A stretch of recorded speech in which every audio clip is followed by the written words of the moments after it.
Assalamualaikum warahmatullahi wabarakatuh. Kami dari kelompok 21 akan mempresentasikan hasil diskusi kami dengan judul Peranan Propolis terhadap penyakit periodontal dan regenerasi jaringan periodontal.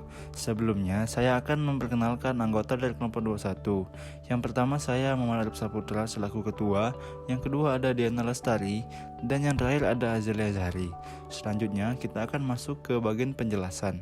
Yang pertama akan dipaparkan oleh Azelia. Kepada Azelia, saya persilakan. Baiklah, terima kasih Arif. Apa itu propolis? Propolis adalah nama generik dari campuran resin kompleks yang dikumpulkan oleh lebah madu dari kuncup dan eksudat berbagai tanaman. Selanjutnya, kepada Diana, saya persilahkan. Baik, terima kasih Azelia atas kesempatannya. Selanjutnya kandungan propolis. Propolis memiliki kandungan flavonoid, phenolic ester yaitu caffeic acid penethyl ester, etanol, asam benzoat, asam sinamat, tripernoid, alkaloid, tanin, hesperidin, quercetin, dan saponin. Selanjutnya, penelitian-penelitian yang sudah ada tentang peranan propolis terhadap penyakit periodontal dan regenerasi jaringan periodontal.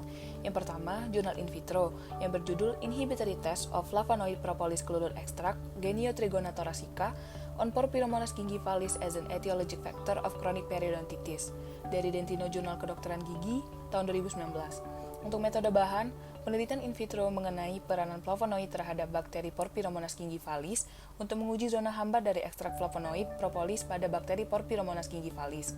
Untuk hasilnya, diameter zona hambar dari ekstrak flavonoid dari propolis terhadap bakteri Porphyromonas gingivalis lebih tinggi dibandingkan kelompok kontrol negatif yang diberi air suling steril. Yang kedua, jurnal klinis dan in vitro dengan judul Help from the Hive Propolis as an Adjuvant in the Treatment of Chronic Periodontitis, a Clinical Microbiologic Study dari Journal of Clinical and Diagnostic Research tahun 2014.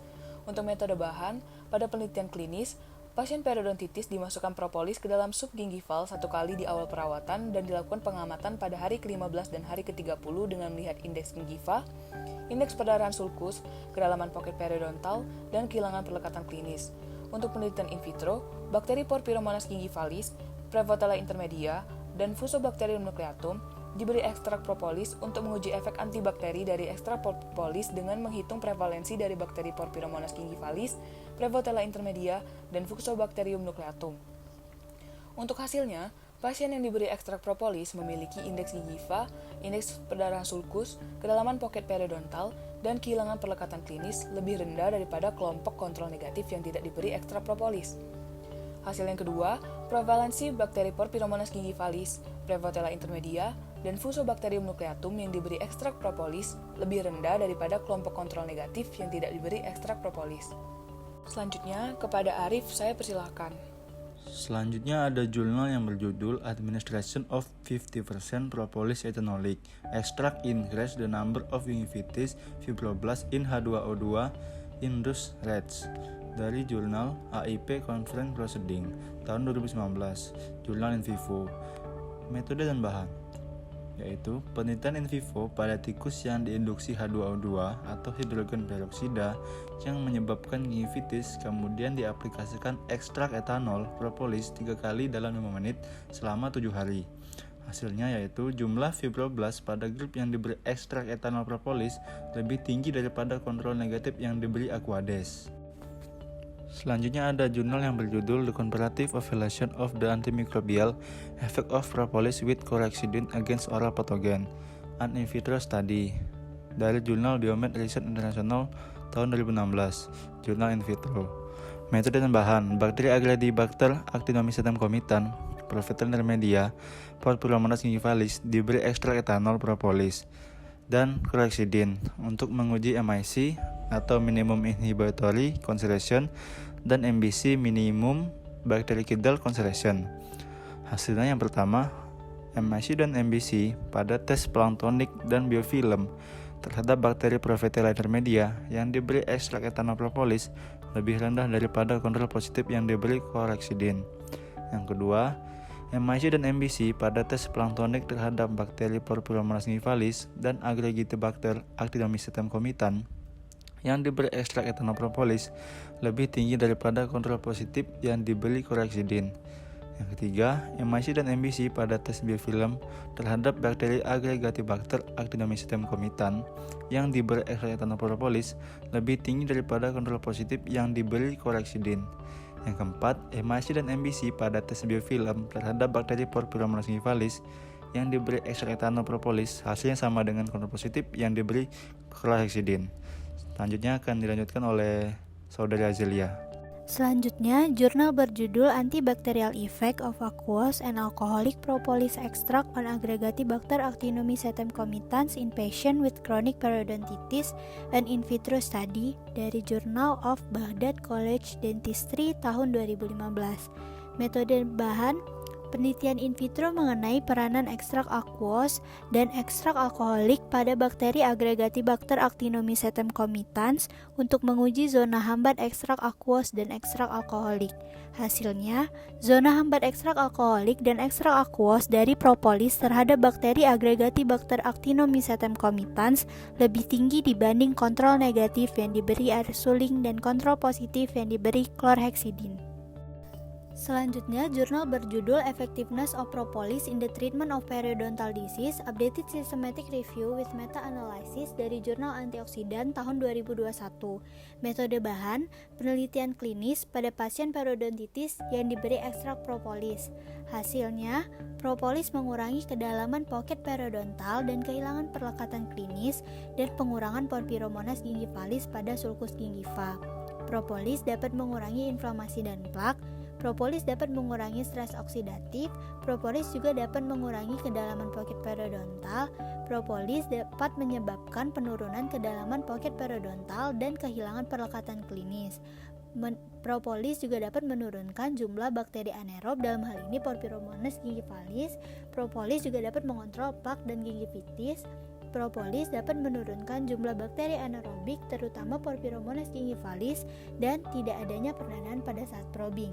Selanjutnya, kepada Diana saya persilahkan. Baik, terima kasih Azalia atas kesempatannya. Selanjutnya, mekanisme propolis terhadap penyakit periodontal dan regenerasi jaringan periodontal. Yang pertama sebagai antibakteri. Mekanisme antibakteri, beberapa komponen pada ekstrak propolis seperti flavonoid, phenolic ester yaitu caffeic acid penethyl ester, asam benzoat, dan asam sinamat memiliki efek bakterisidal dan bakteriostatik dengan menghancurkan membran sitoplasma sel atau dengan menyebabkan kerusakan fungsi dan struktur pada dinding sel atau membran mikroba. Selanjutnya, propolis memiliki efek antibakteri terhadap mikroorganisme yaitu sebagai bakteriolisis parsial dan menghambat sintesis protein. Selanjutnya lagi, propolis memiliki kemampuan menghambat polimerase RNA bakteri. Untuk ekstrak flavonoid dari propolis dapat menangkal ekspansi beta-laktamase, yaitu kelompok enzim yang dapat diproduksi oleh bakteri gram negatif. Aktivitas antibakteri dari senyawa flavonoid hidrofilik dapat dengan mudah menembus lipopolisakarida pada bakteri gram negatif yang menyebabkan berkurangnya fluiditas di daerah dalam dan luar membran sel. Flavonoid juga banyak mengandung gugus hidroksil yang bersifat polar, sehingga akan lebih mudah menembus lapisan peptidoglikan yang akhirnya menyebabkan kerusakan membran sel.